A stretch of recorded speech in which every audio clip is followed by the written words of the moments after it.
Ngayon, alisin natin ito. Puntahan natin si Mami Pebbles Talakera. Oh, sabi dito, oh, maghaba-haba ito. Mahaba-haba ito. Oh, ito, kakapost lang ho niyan, mga bossing. Diba? Sabi niya dito, Pebbles Talakera, 4NA. Ewan ko kung ano yung 4NA. Baka 4 na, pang-apat na Facebook page niya na yan. Yan po, dyan nyo po siya susubaybayan at dyan nyo po siya makikita sa Pebbles Talakera 4NA. No? A1 Info!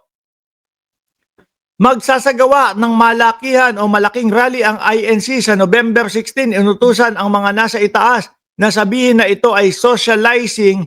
Meron talaga silang tinatawag na socializing, ngunit ito ay ginagawa kada distrito, kumbaga maliitan lang ho, o kada siguro kada kapilya or whatever, o yung kada simbahan nila.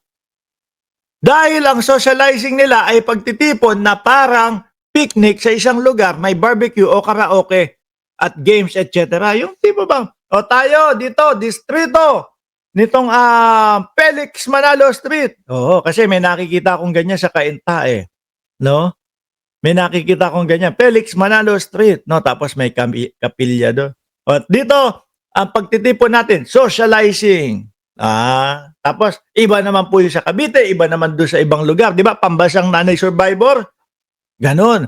Pero yung dito daw, pero bakit buong Pilipinas na INC ay ipapatawag sa November 16? Ano po? Kung saan kayo magso-socializing, saang lugar sa Pilipinas na pwedeng mag-picnic ang barbecue party, karaoke, at ang 2 milyon na INC member. 2 milyon lang ba ang INC? Ako personal, hindi ko alam, mga kababayan, kung ilan po ang miyembro ng INC. No? Kung 2 milyon, kasi ang naririnig ko dati, 8 million, 10 million, something like that eh. Kung ito ho yung updated na numero ng bilang ng kanilang miyembro, eh, kung ikukumpara mo naman kung ilan po ang bilang ng mamamayang Pilipino, ano po, mag-aano na ho tayo? Magwa 120 milyon na ho ang tao sa Pilipinas. Ang Pilipino, mga boss chief mo, sir. No, kulang na lang, konti na lang po ang kulang para umabot na po ng 120 milyon ang Pilipino. Mga kababayan. So ngayon, kung 2 milyon sila, eh wala pa pong ano yun. Siguro 1%, 1%, hindi naman.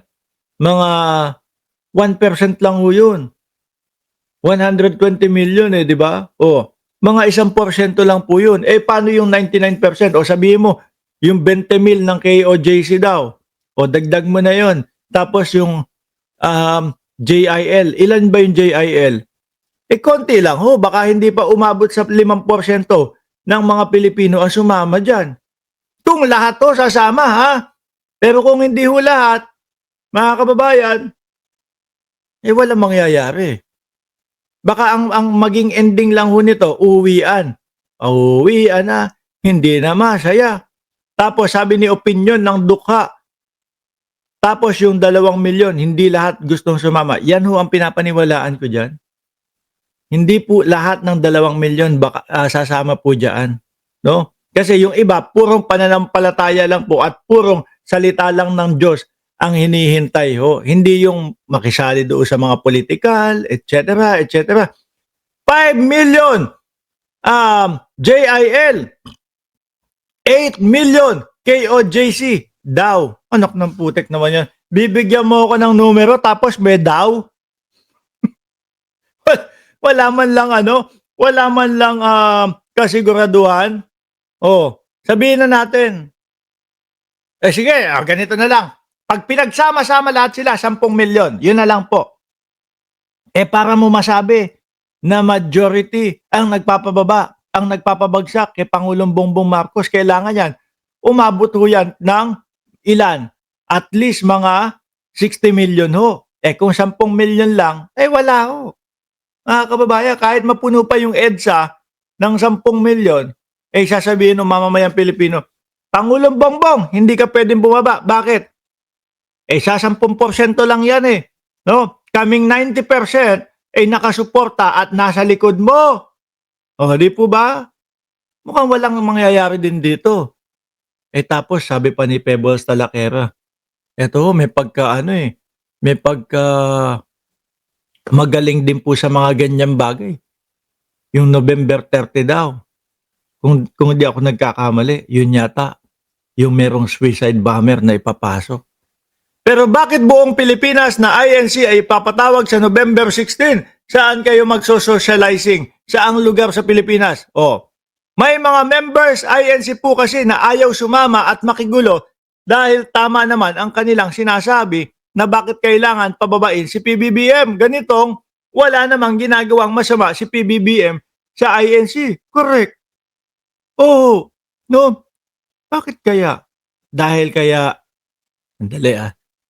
kaya pro Duterte sila? Hindi naman ho masasabing ganyan. Pwede na yung leader pro Duterte, pero hindi mo masasabi yung mga miyembro.